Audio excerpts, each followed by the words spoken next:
I'm a pioneer. I'm an explorer. I'm a human, and I'm coming. I'm animated. I'm alive. My heart's big. It's got hot blood going through it fast. I like to fight, too. I like to eat. I like to have children. I'm here. I got a life force. This is a human. TC and Jake. Guys, we talked to John McAfee. I was wondering how we wanted to approach recording this intro since, you know, it's an intro to something that just happened.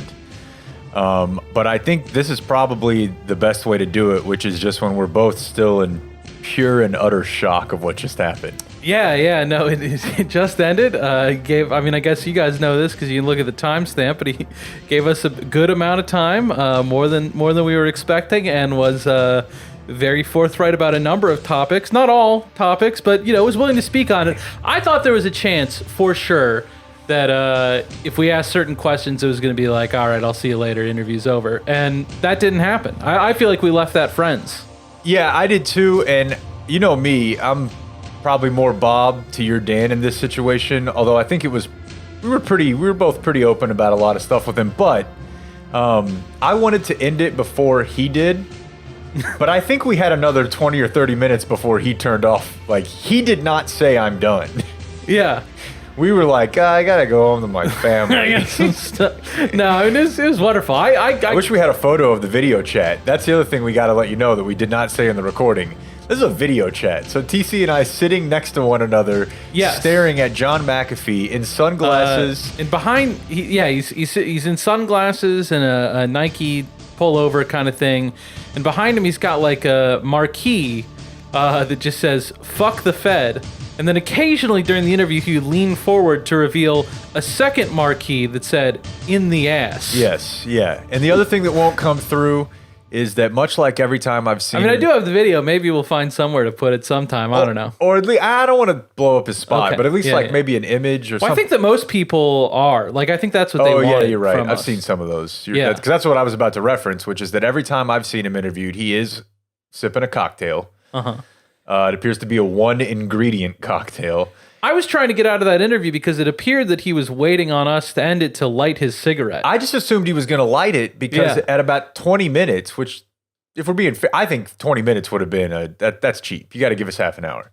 So at 20 minutes, he gets the cigarette out, but a lot of cigarette smokers just do that. Yeah, just kind of have one. Yeah. I mean, I do that, and I'm not a cigarette smoker. Yeah, so from 20 minutes on until the end of the interview, he's holding a cigarette and waving it around like he's kind of smoking it.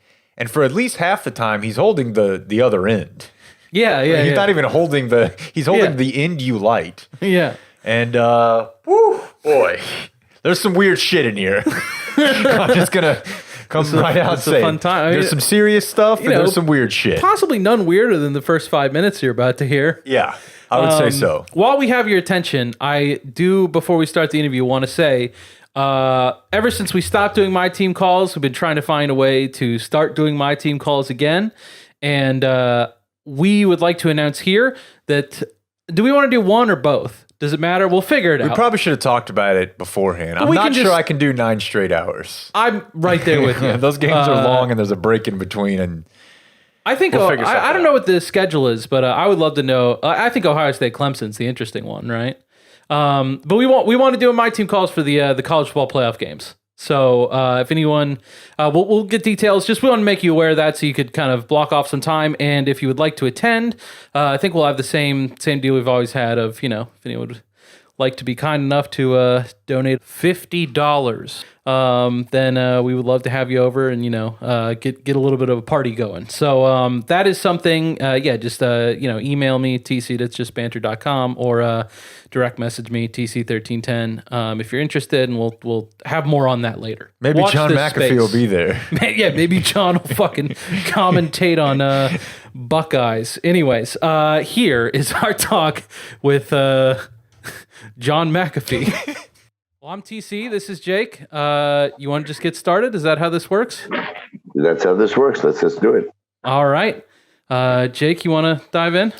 Yes, absolutely. It's irritant of power. It's a man who has been on the run, who has faked a heart attack, He is, I'm not sure if this still qualifies, crypto evangelist. I know you've stopped pushing specific coins, but I just want to bring you to our audience by first thanking you for at least attempting to protect my family computer all those years when I was illicitly downloading pornography from. You fought him hard. I'm not sure it worked, but I know that it took them longer to figure it out. Thank you to we know you did your best. Right.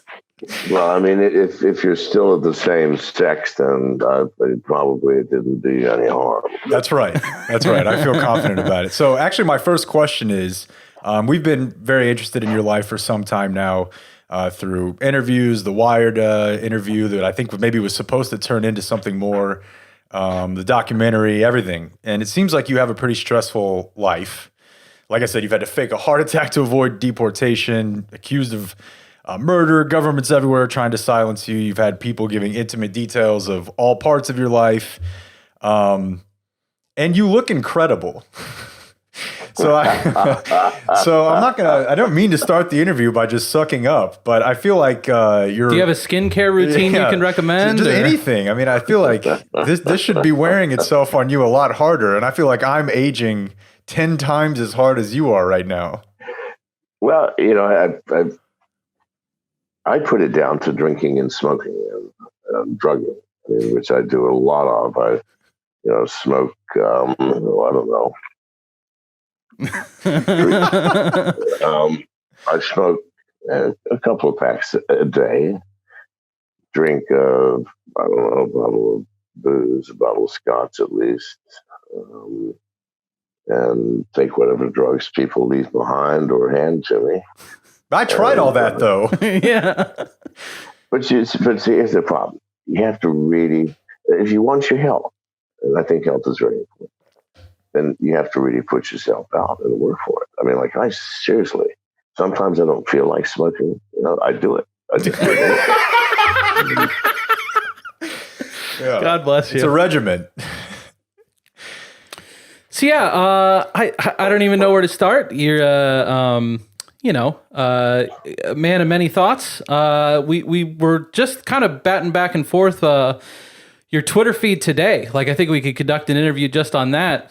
You had some strong thoughts about King Kong. I didn't know if you wanted to get into those in a spoken format.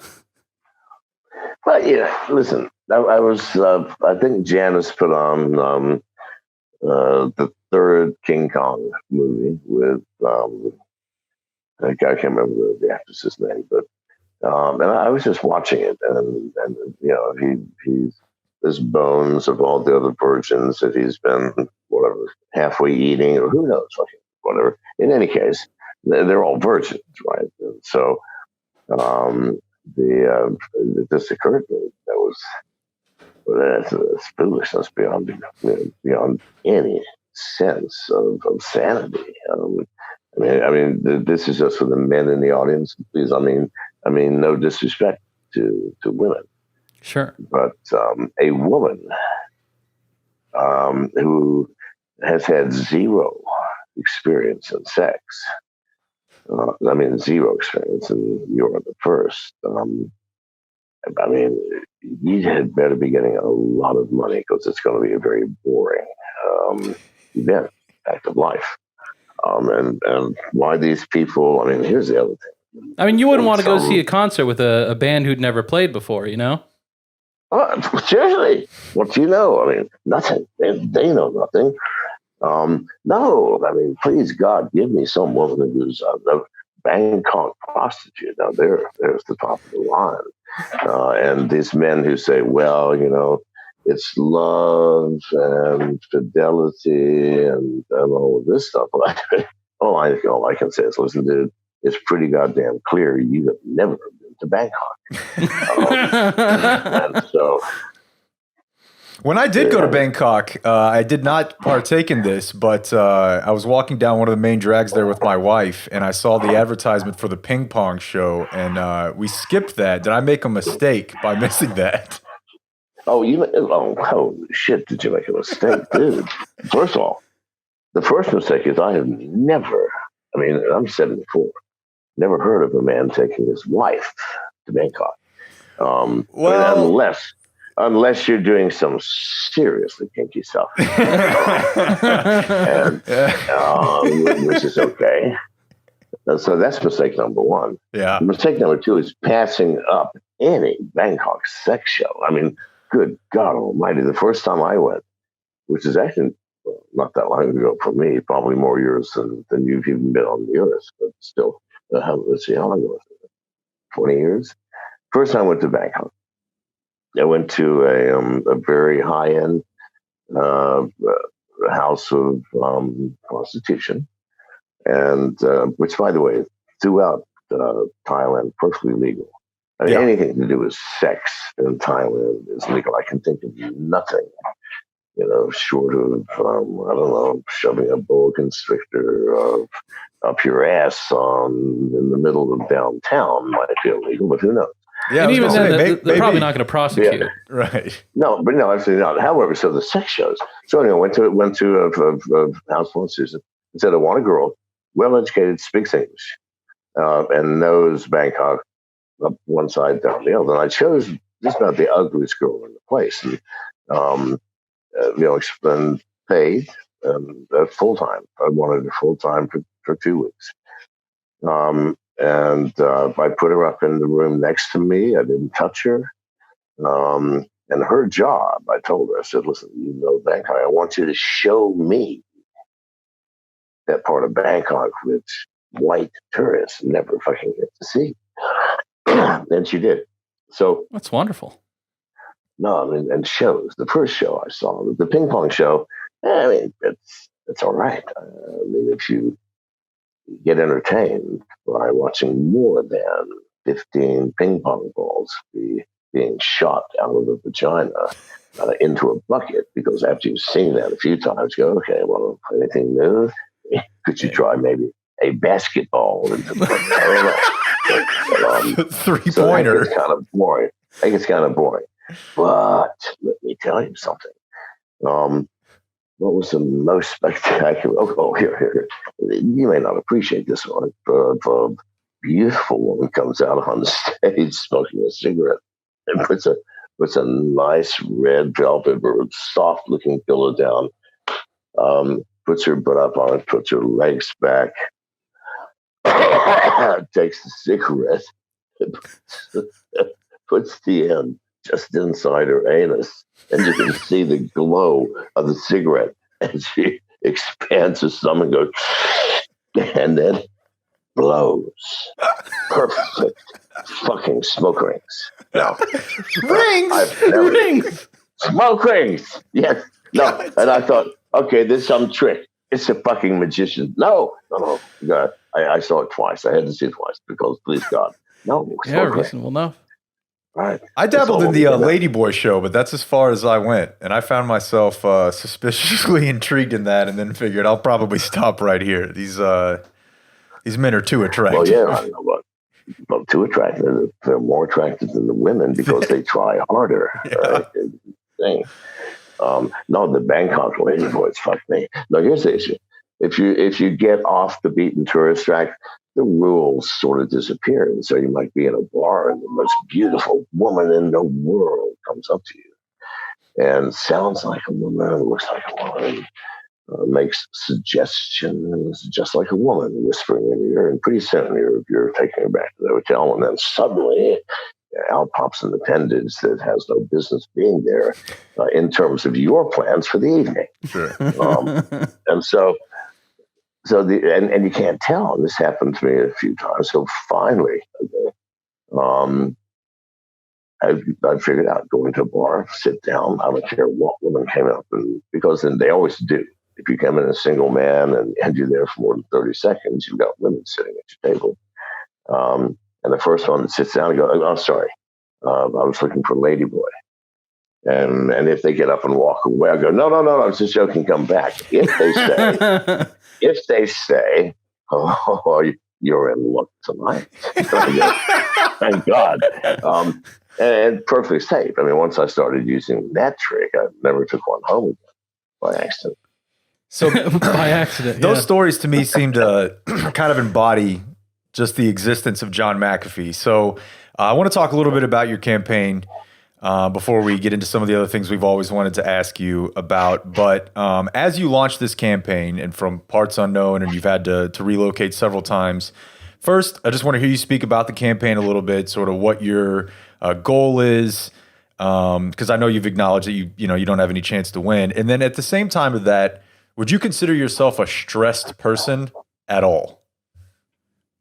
Well, let me answer the second part first. No, not at all. I don't know anyone more mellow than myself and Janice here, and I think she will agree with me. I mean, stress doesn't come from being chased around the planet by men with guns, which has happened plenty of times to us just in the past 7 or 8 months. It doesn't come from that stuff. It comes from being uncertain about what you're doing. If you look at any stressful situation, it's because the stress comes from your concern about your ability to deal with the situation you're in.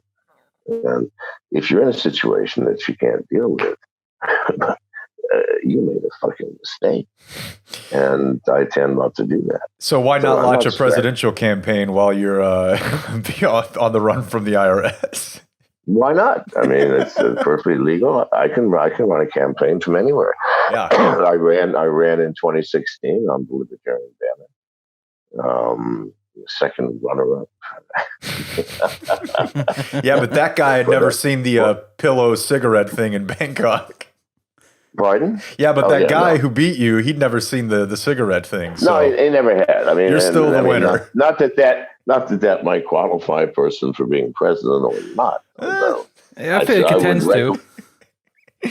In all sincerity, I think in all truth, I don't think anybody should be a lawmaker in America, like a congressman, senator, that has not spent time in jail or in some way experienced the punishments that they mete out for things they consider to be crimes.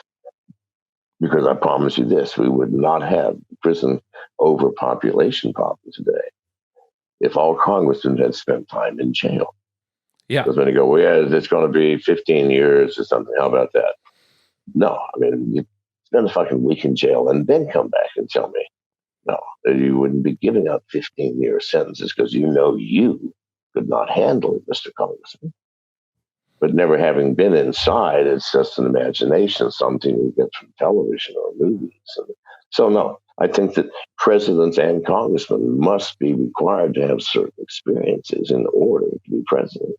And those experiences do not include things like having a college degree or understanding political double talk. No, I mean, it's spend some time in jail.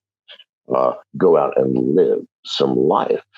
See some things outside of the boundaries of your own tiny, narrow existence, which most political people have. And then come back and see if you still want to be president.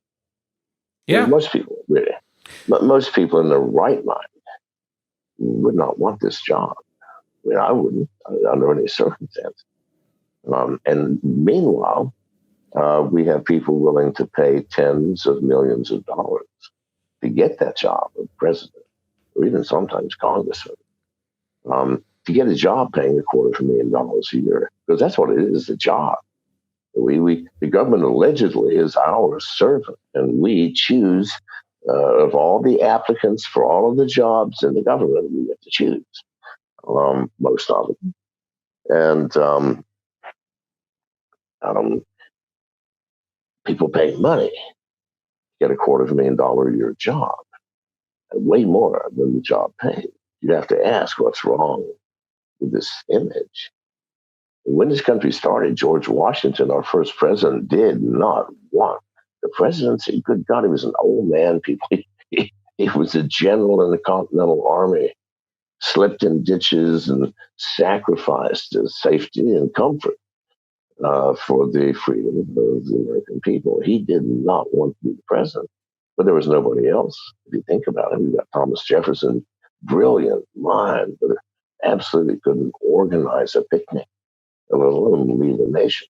And you got Benjamin Franklin, just as smart, maybe smarter, and all he wanted to do was drink and chase women. There's nothing wrong with that. But Indeed. being a president cramps that style tremendously because he was getting more pussy than he could possibly hope for had he been a 12-year-old waiting to be man enough to get laid. Well, no, that's all he did. So there was nobody but George. And they shamed him because he wanted to go and fish. He's an old man, for God's sake. But there was nobody else. And therefore he did it. And we need the same thing now. I mean, we need to vote for people that we have to drag kicking and screaming into that office instead of we actually vote for people who spend $100 million to get that fucking job. Are we crazy or what? Think about it. There's something wrong with the equation, people. If the president serves the country, which is what he is supposed to do, we pay him a decent salary of $250,000 a year, not a bad salary. Why would someone pay $100 million to get that salary? Please, people, wake the fuck up. So we're talking here because you put out the call saying you'd like to do some podcast interviews, and I'm interested in just why you were seeking out those sorts of platforms. I mean, I suspect it's got something to do with what you were just talking about, but what are you looking to tell the people? It has a lot to do with it. Okay, first and foremost, it doesn't matter to me, and it shouldn't matter to anybody who the president is, because it should be clear, people. It should be clear that when a new president or even a new party comes into power, that not a single hair on your head is touched. You still have beer in the refrigerator. Your children still love you as much. If you have having a part-time affair with your neighbor's wife, she's still just as willing. Whatever, nothing changes in your life. Nothing. Yeah. And even when presidents do manage, rarely, to change anything at all, the system cleans it up and makes it go away, like Obamacare. Half of Obama's presidency building that monumental structure, or is it now wiped away by the next fucking administration? That's all there is. And we spend time worrying. Do you think presidents have power, people? Here's the question. I mean, certainly on the surface, it looks like a commander-in-chief of the armed services and all sorts of other shit. But where does that power really come from? From some information. I mean, presidents do not make decisions in a vacuum. They require people around them to inform about what's happening. And those people are our covert agencies like the CIA. I want you to imagine the position of power that an agency like the CIA really has in relation to our government. It is the holder of all secrets all over the world. And if you doubt that, then you have not been following the rise of the CIA. Because they have all the information. And they treat presidents, well, they don't treat them, they call presidents transients. Why, they're here for 4 years. 8 max, and then they're gone. Useless people, because you can't train anybody in 8 years enough that they can make decisions validly without support. So what happens? It's kind of like the Praetorian Guard in Rome. You know, when all the Caesars, I mean, here it was put together by Tiberius. There was to prevent the Caesars from being assassinated, because all of them were, either by the Senate or by their wives, by their brothers, children, their fathers, somebody. They all got whacked after an average of 7 years. So Tiberius created the Praetorian Guard, the greatest and bravest of the Roman legion soldiers, and surrounded himself with them and let no one touch him, even without going through the guards who would strip search him, I assume, and say everything was okay. Yes, and Tiberius lived to a ripe old age until the Praetorian Guard killed him because he was making decisions they didn't like. And then Claudius came on the scene. So, in any case, we have the equivalent of the Praetorian Guard now with the CIA. And through selective information, if you own all the information, then you can selectively impart that information to someone and control them by doing so. Here's an example. Now, the CIA very seldom uses lies to gain its goals because it doesn't need to usually. Every now and then an emergency arises, like Second Gulf War. Iraq is rising to a power that is unbalancing the CIA's aims in the Middle East. So they sit back and go, what are we going to do? First thing is, well, let's just whack him. And then someone says, no, if you do that, and then Saddam, whack Saddam, well, he'll be replaced. Then someone suggests, I don't know. Well, let's just bomb them back into the Stone Ages. Everyone's agreed. Yep. Okay, Fred, you and Sam go deal with the president. So we go into the president. And Mr. President, I regret to tell you that we have discovered Iraq has nuclear weapons and ballistic missiles capable of delivering them to our nearest ally, which is England. Now, Mr. President, our job is not to advise you, but simply to inform you. And I'm terribly sorry that this terrible burden is on your shoulders. Well, fuck me, what's a president going to do? He has no choice. Bomb Iraq into the Stone Age.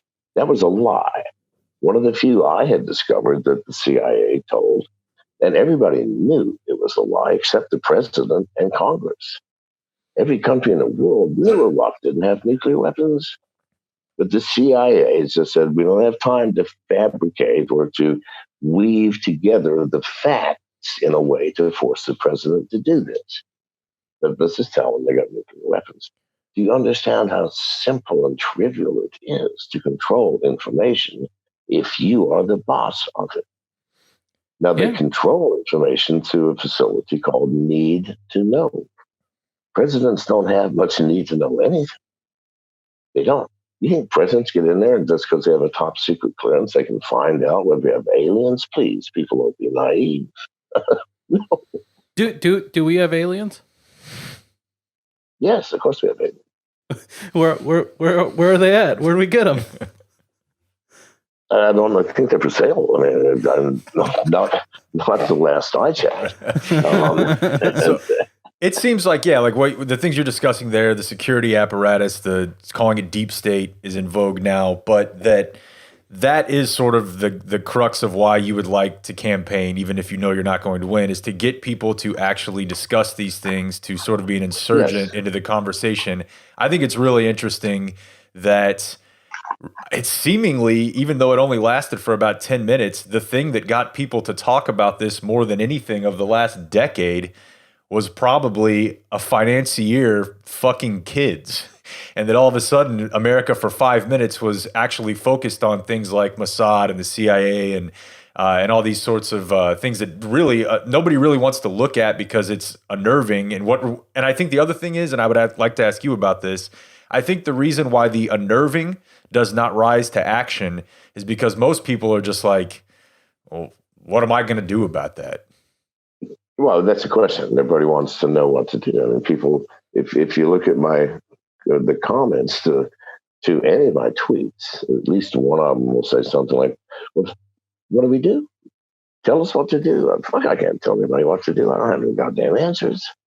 Neither does anybody, by the way. I mean, if any politician says they know the answers to the problems, then one of two things has happened. They're lying to you, or they're lying to themselves. But one of those is a certainty because nobody knows. Our system is broken, people. We're spending time electing presidents to put into the equivalent of an automobile with a frozen steering wheel and saying, drive this car for us. Well, impossible. Car's broken. it's going wherever it's going. End of story. I want to wake people up to that reality that there is something behind this curtain. And we are, in fact, people being fed propaganda in some of the most subtle and unnerving fashions that I've ever imagined. As far as trying to pull back the curtain and show the truth to the people, I did read some a theory someone wrote at the time. Whenever the Epstein stuff was real big, and there were videos coming out of Little St. James Island, where I think that someone was also comparing that to your internet traffic and known whereabouts as far as anyone can discern. And they were wondering if that was you that was taking drone footage trying to figure out what's going on with that Epstein business. So I just wanted to ask, do you have anything to tell us? Do you know what's going on there? Well, I mean, obviously everybody knows I'm a drone freak. Yeah. And, I was right next door to the island, and I was flying drones, but I had nothing to do with that. Okay. Did you have any further thoughts on it? I don't believe we have any like. I thought it was seriously fucking cool. Yes, the video footage. Okay. Yeah. It was very well done. It was. I thought so. I thought the video footage was quite entertaining. So, what the fuck's up with that temple? Okay. Who knows? So in the event that you do campaign, I've heard you float the idea, and this might have been in jest, regarding basically using surrogates. I'll wear a mask if you want me to. Actually, I don't think I have your abs, but no. Well, no, my abs. Yeah, I'm all flabbed there, dude. We actually had a whole bunch of masks made, but they turned out to be just a little too freaky. So we had two times. We had one. Who would have thought? Seriously, we had one, just a paper or cardboard mask, that you put on. Look, size wise, everything spookily neat. We had another one, unfortunately, made out of nylon that you pull over your head, and it's sort of imagined bank robbers, okay, pulling nylons over the head. And before they actually rob the bank, they take the time, or someone does, to paint eyes and nose and everything. It was a freaky looking mask. Now, I liked it because I used to put it on just to be me, and it made me look weird and freaky too. But it took away from anything that I might want to say, because no one will ever listen. I mean, seriously, no one listens to words, because the few times we use them, people are just staring at the freakiness of what's happening and didn't hear a single fucking word.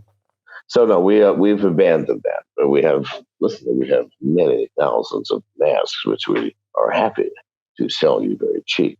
For those of you who are wanting to rob a bank in the guise of somebody you hate, and I have many haters out there. I'm thinking that the haters will be the purchasers of my masks. Just think of what you could do. Rob a bank, beat up little old ladies on the street, expose yourself to nuns with my mask on. I mean, the whole world would be after me. The only problem is it'd be no different for me than it is now. But in any case. Yeah, man, on the run's on the run.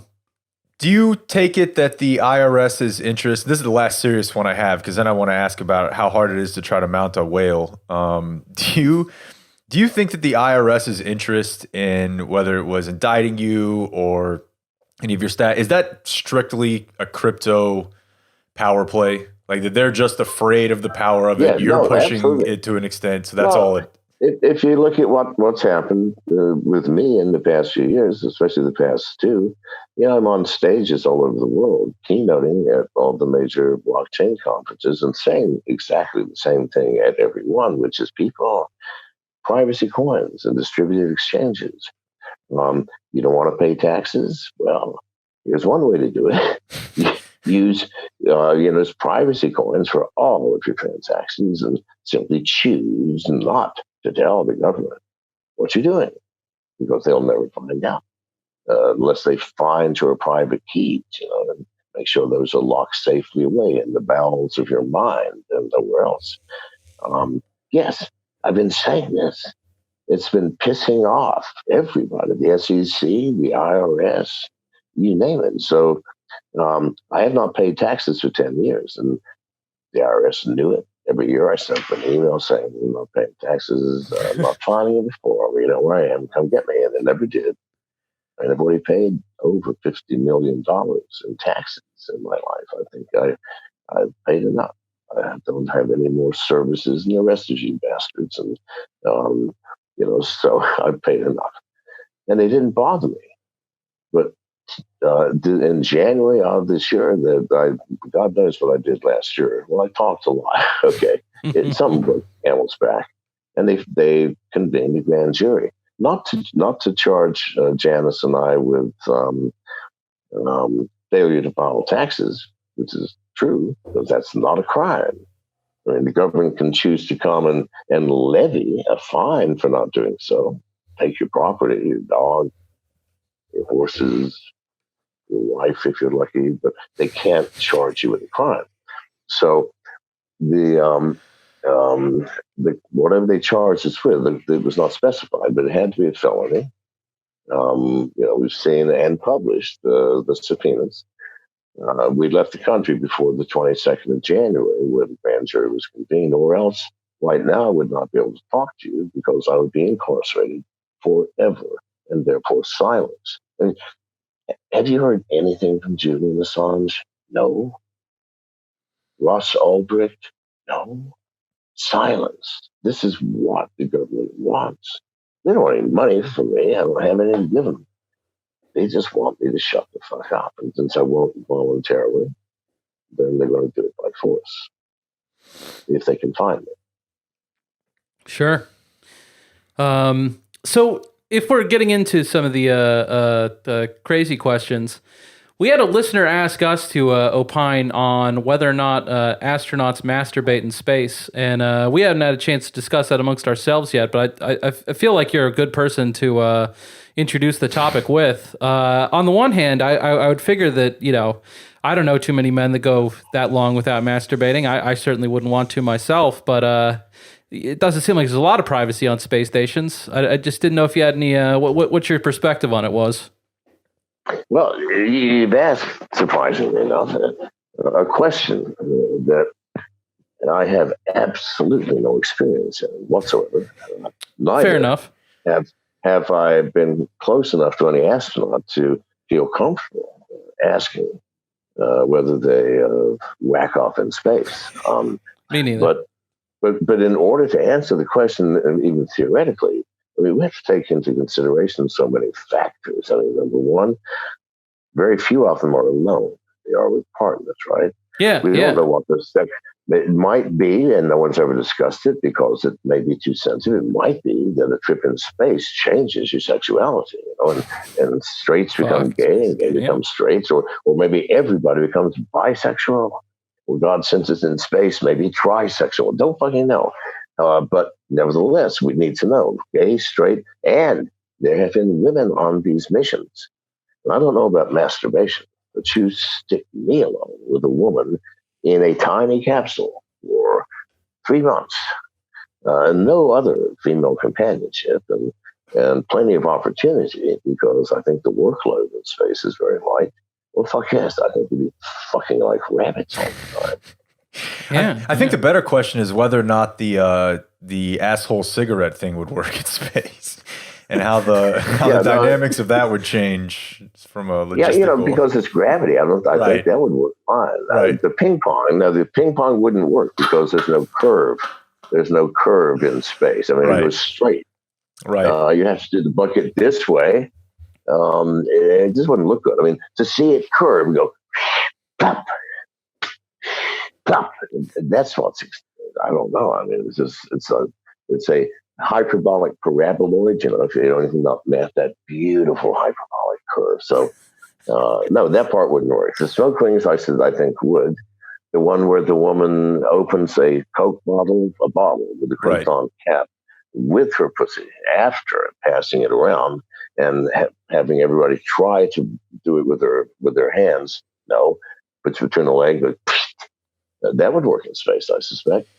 So maybe no experience on space or relationships with astronauts, but as you were referencing earlier, or kind of referencing there, like you've been all over the world, and you're almost like a better version who's also kind of on the run from the law of Anthony Bourdain. Like, I don't really care that much about the restaurants in your city. I want to know where the Coke bottle lady is, and that's what you're here for, at least for me. And that is also where the whale tweet came from. Is that a real? There's a culture that actually that's a ritualistic endeavor for them to try to, I guess, have sex with a humpback whale? Like that exists?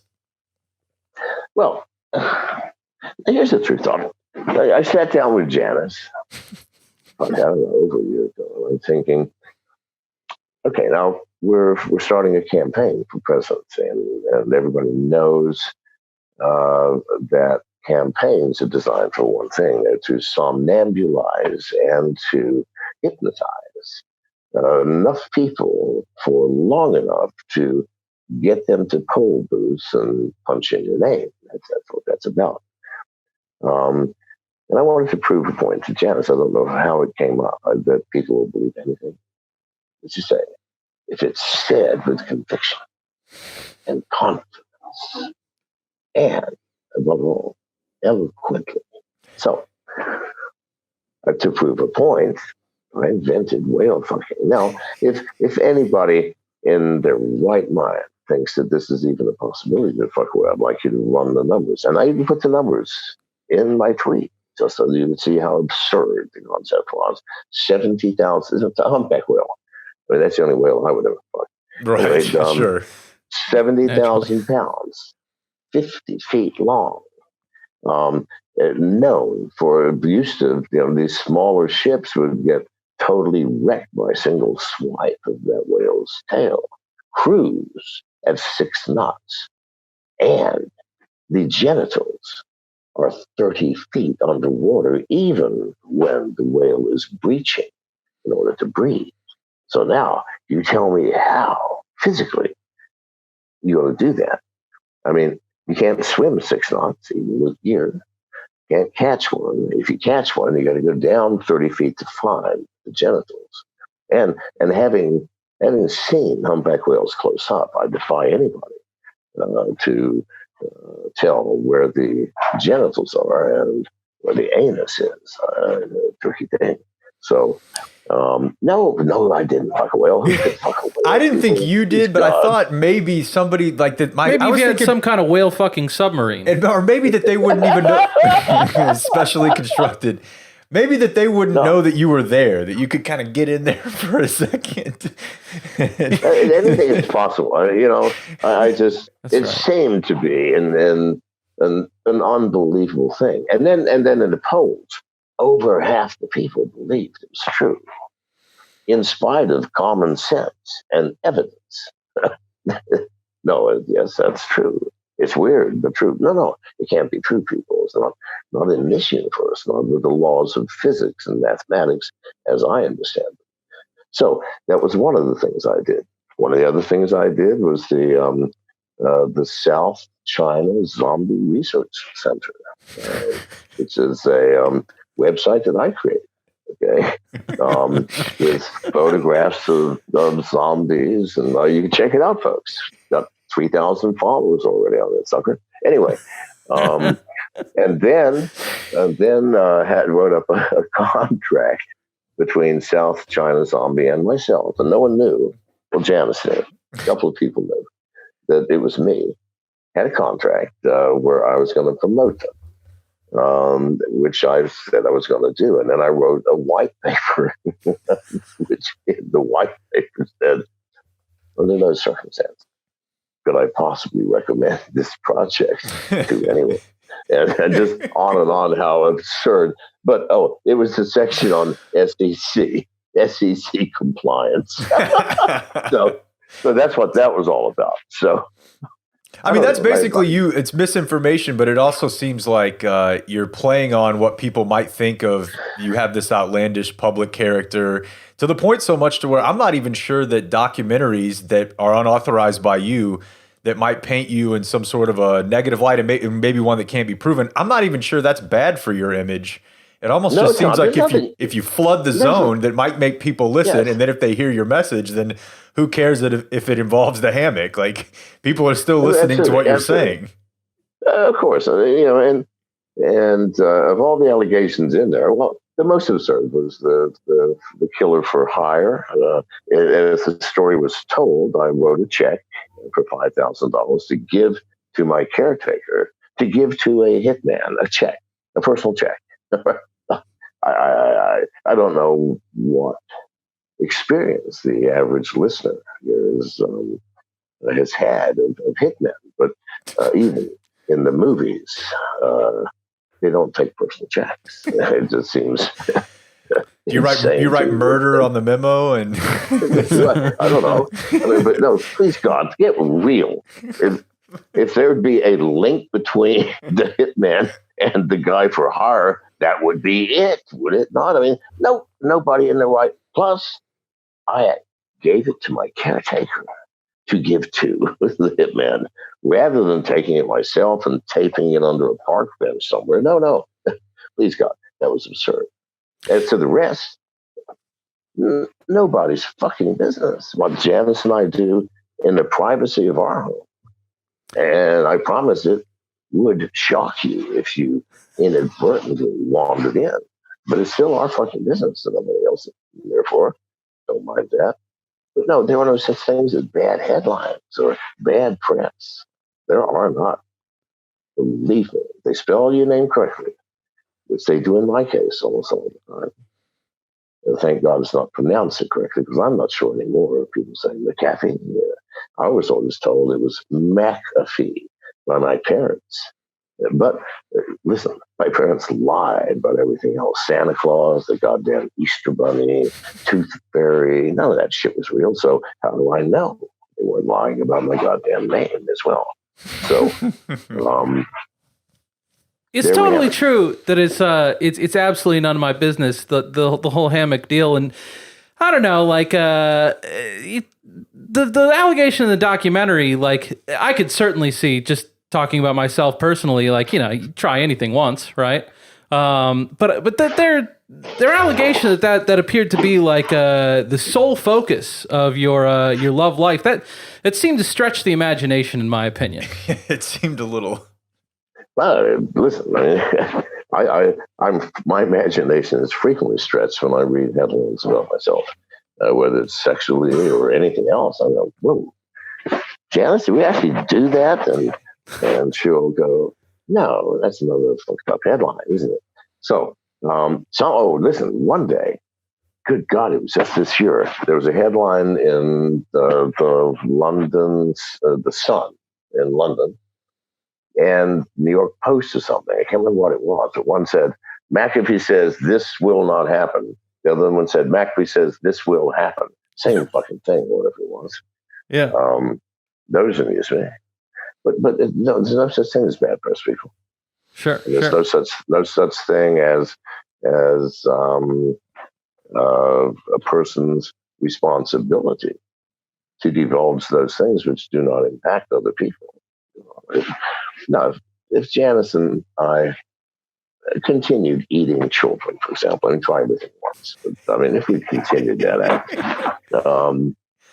and people go, wait a minute, you're eating children while you're having sex, and you can't then go, well, none of your fucking business, because the parents of the children. We may have eaten one of your children, and that's why you're asking. Yeah. So then you'd have a right.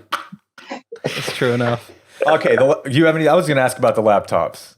If you want to do something else, then we can. I had a quick hit of just would you say that Bangkok is your top sex tourism destination, or is there another one on the throne? What are the great sex tourism destinations of the world?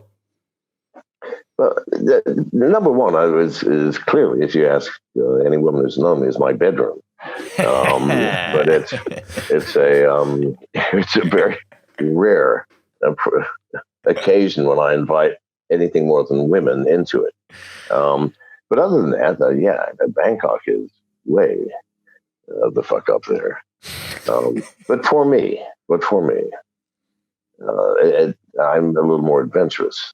I would go back to the Yanomama tribe, the upper Amazon in Brazil. Because I've lived in Rio de Janeiro for a while. I used to travel frequently. Mm-hmm. Now that's a free sexual society. The problem is they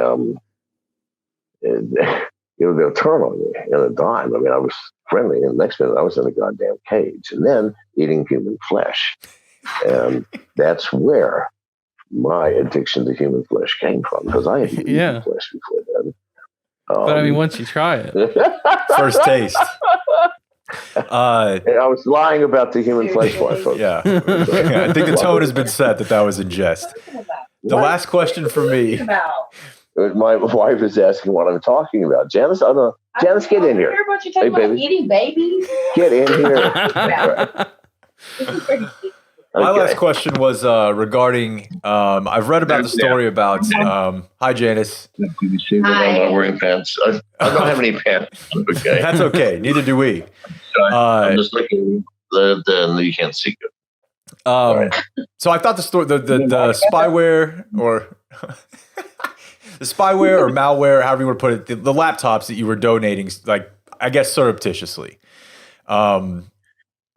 Was that did you, I guess my question is, what were you looking to gain with that plan? Did you learn things that you obviously can't tell us or that you can't tell the world? Like, when did you hatch the plan? I'm going to donate infected laptops with the goal of scraping information and international secrets. Is that the reason you hate Hillary Clinton's the idea of her being president? Well, I don't hate the idea of Hillary being president, but Hillary is one of the few politicians I do have a personal problem with. I was minding my own fucking business, and she inserted herself in my affairs when I was in Belize on the run. I called Balthazar Garcia, the head of security at the U.S. Embassy in Belmopan, and said, I'm coming in. This is when I was on the run. I'm coming in for sanctuary, which is my right as an American citizen. And he said, Mr. McAfee, we have been told by the highest authority, I'm telling you, the highest authority, meaning Secretary of State. I mean, we're talking about U.S. embassies, right? We're not to allow you inside the U.S. embassy. So I'm going, well, that's cool. So that was my only brush with Hillary, and I was not fond of it. But no, the reason I did this is in March of 2012.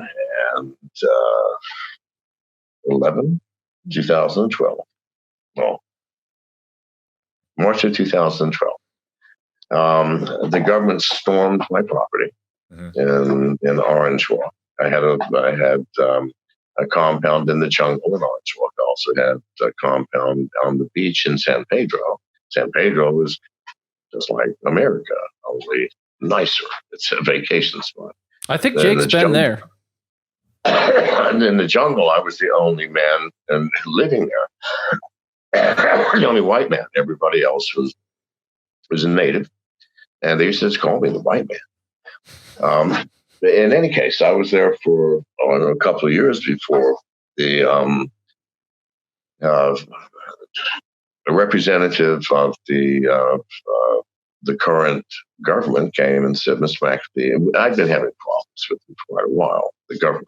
Right? I've been donating shit to local police and town councils and basically fucking up the iron rule that the government had over the financial structure of the lower classes.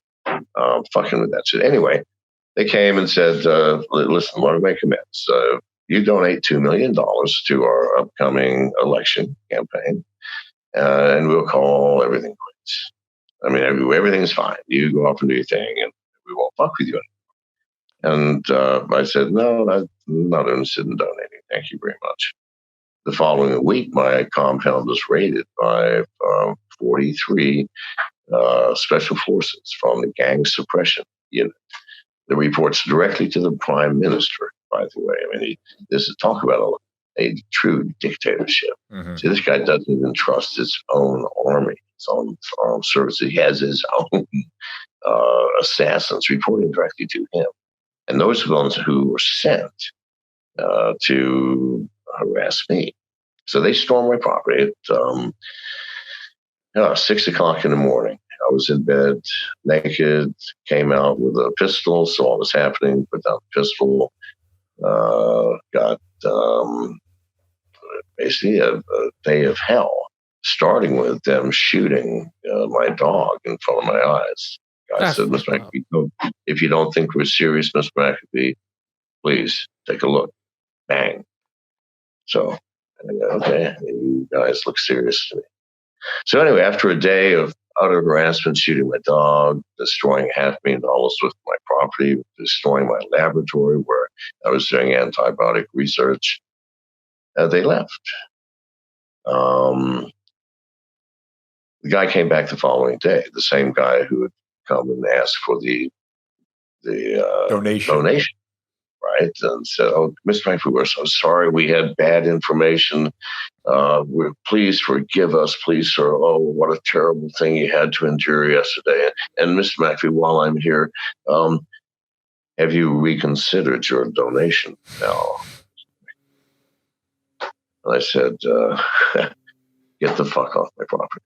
Now, a smart man would have said simply, yes, I have. In fact, I'm going to give you $4 million instead of $2 million. I'll write a personal check. So that pissed me off. Now, had they not shot my dog, I would have let it all go. But no, they shot my dog. And I wanted to let it go. So I got some computers, donated them to secretaries. So most of the government offices, the government ministries. It's not unusual for white men to be giving gifts because they have money, and all the pussy is for sale in police, unfortunately, but that's the truth of it. So the white men give presents to their girlfriends, and I gave presents, even though I didn't know half of these women. Nobody made an effort to send them back. That's saying, oh, I'm wrong. This is a very poor country. Many of those were confiscated by the higher ups, which I knew, but it didn't matter. They were all communicating with each other. And so I was looking for proof that they had set me up because I refused to pay extortion. I didn't find out anything about that, unfortunately. So that failed.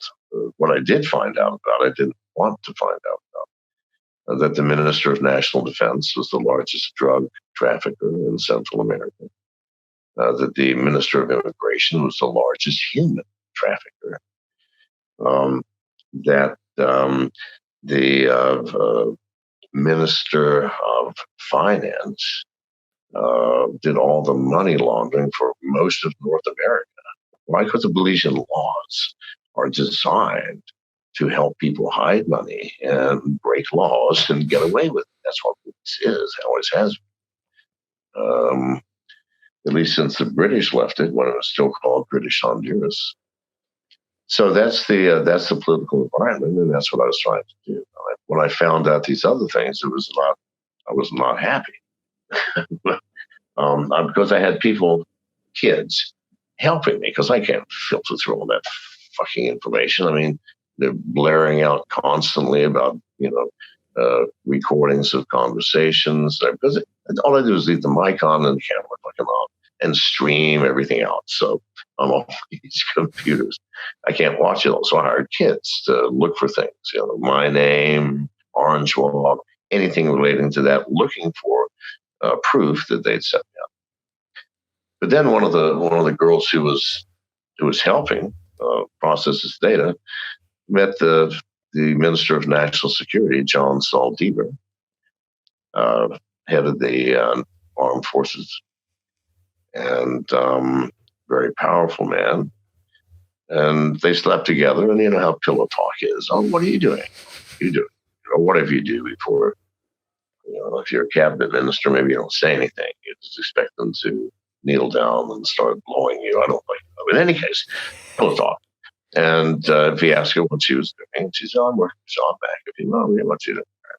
Well, it's fascinating. We're transposing and looking for all this information that's coming from these computers. Next thing you know, I am persona non grata in Belize. Okay. And that's the beginning of my problems. But you just ask why I donated the computers. I hope that answers the question.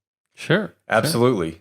And was the okay, real quick though, the plan of hiring perhaps a female, maybe a male in some cases, for the purpose of obtaining information, is that the only time? Like, is that something that's solely out of the realm of the John McAfee playbook? What, hiring kids to reduce the data for me? What do you mean? How about reduce the data and then seduce a minister? Like, was she? Come on, listen. Let's not get into conspiracy theories here. Okay. Nobody knows. Okay. Everybody fucks everybody down there. It's a poor country, and cabinet ministers spread cash around, and sure.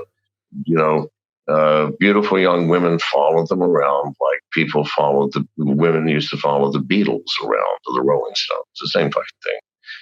So I don't know if there was some pre-planning. It just fucking happened. People fuck. But from that point on, I was things got very tense, finally culminating in the poisoning of all of my dogs, most of my dogs, at least 7 of them.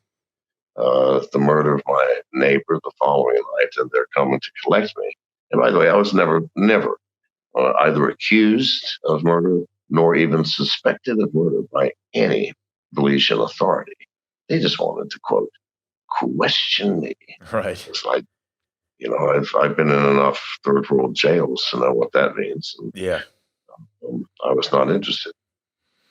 Fair enough. Do you have another dog now? I'm sorry? Have you, you can't get another dog now in your current situation, right?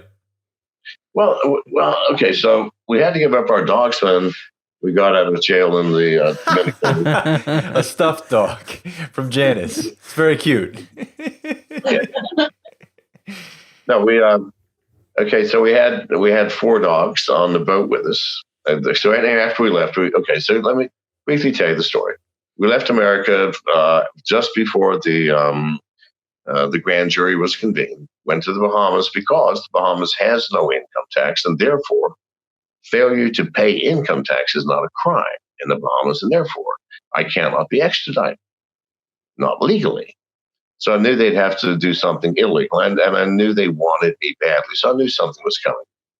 After 2.5 months in the Bahamas, almost 3 months in the Bahamas,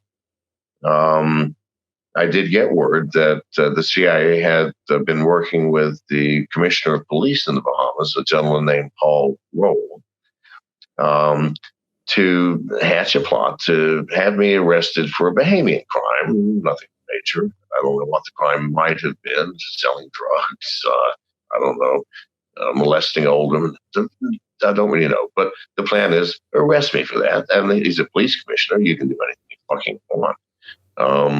And then before trial, then to have me deported back to the state, not extradited, but deported as an undesirable, right? And then go back to the country I came from.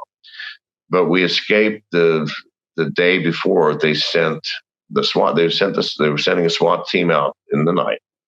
I heard about it the day before we left. Before I left, I contacted the Nassau newspapers and gave them Paul Roll's secret bank accounts, the numbers on the accounts, the deposits into those accounts, and the withdrawals in cash from those accounts over a 2-year period. And his withdrawals alone were 20 times his annual salary, his cash withdrawals. Gee, I wonder where he got that. Well, and so they published that. All right. Meanwhile, we left. Well, see, the newspaper is publishing the story as we're leaving port to head to Cuba. The following morning, it comes out. The following night, and we're at sea while this is going on. Paul Roll, then the next day says he is Paul Roll file suit against John McAfee for defamation of character. I just left a fucking calling card. I am still John McAfee, people. And if I want to find out the very first time you masturbated and where it was, I fucking will do that. And so I just left that calling card. We go to Cuba. We're there for a month and a half, and Janice and I get called in to an Army office where a general comes in with a translator, very nice, very pleasant, says the U.S. government has requested that we return you to America. And this is an unofficial request because there's no official channel to Cuba. Yeah. And we've responded saying that we need a few days to consider. So, Mr. McAfee, we would like you to leave our country within 72 hours and save us any problems for the deliberations. Like, oh, good God, thank you, people.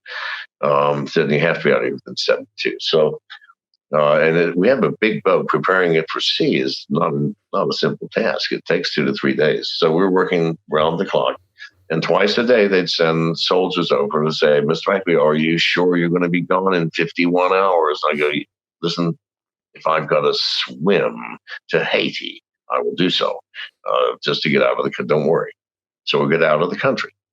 So that's twice now. They came after us in the Bahamas, attempted something in Cuba. But listen, I knew we'd be safe in Cuba because they had fucking warships off of the Cuban coast. The American government, remember 5 months ago during that, or 6 months ago during that super tense period again? Fuck me. Raul Castro is not going to turn over to America anybody that America asked for with those fucking warships off the coast. Because he's got balls of steel and does not give a shit. So anyway, they said, please leave. We did. 4 days at sea, we pulled into the Dominican Republic. And before we could even come into port, there were soldiers on the docks on both sides with fully automatic rifles. They refused to let us talk to customs or immigration. They were legally on our boat until we've gone through customs. We're not even in any fucking country. Get off the boat. Charged us with failure to declare firearms to customs. I mean, we had it on video, and they had it on video. This is a stupid thing no. So this is a setup. This was a little more brutal and direct way. The Dominican Republic is a lot more primitive politically than either the Bahamas or Cuba. And so you can do shit like this. So we're in jail for 4 days. My lawyers managed finally to get and again, they said the same thing. We have to send you back to America. I go, why? I didn't come from America. Send me back to Cuba. No, you have to go back to America, both you and Janice. Anyway, we got out of that. And they sent us to London, which is what I wanted. I wanted to go to England. So got to England, and I said, honey, we're going to go underground. Excuse me. Whoa. I was about to sneeze. Sorry. There we Bless you. Yeah. And fuck the Fed. So I said, yeah, let's just go. Let's go into hiding. Because our whole life together, there's only been 2 things: running and hiding. Okay. And we've been into hiding before. Now, running, we're above board. Everybody knows where we are. I'm just always going, try and catch me. Always before you get there, Dominican Republic, that was fucking close, I have to admit. But in hiding, no one knows where we are, so you can't find me and you can't come, and we're relaxing. And we've been relaxing for over 5 months. And honest to God, it is fun. I mean, this is like, it's like being in heaven, the Garden of Eden. I mean, I'm not looking over my shoulder. I don't have to have my ear to the ground to sense footsteps. Nothing. It's great. So we may live like this for years. I don't know. But no, we'll resurface again and start running again, of course, because we can't have telephones now, obviously, because you can't hide on this world and have a phone. It's not possible. If you guys have not figured that one out yet, well, then That's why you keep getting arrested. So no, so we can't have phones. We have no phones, which puts a cramp on things. We have to communicate from a Faraday cage, which has been expanded now to include our entire complex. We have to have multi-levels of real virtual private networks, not these things you download from Google Play. No, although there's some good ones there. Nord is not a bad one, but no, I mean serious ones. And as long as we maintain protocol, you can't find it. End of story. And so we're recouping. We're having fun. Just enjoying life. That's wonderful. Yeah, watching King Kong, apparently. Watching King Kong. Yeah, watching King Kong, absolutely. You still didn't tell him about the dog. Pardon? You still didn't tell him about the dog. I just assumed the dogs got lost somewhere at the start of the story. And they're in the Dominican Republic now. Yeah, I didn't want to dredge up sad news. I'm sorry? Yeah, I didn't want to. If something bad happened to the dog, the new dogs, I didn't want to bring it up, so I figured we'd just let it go. All right. Well, we had Poor with us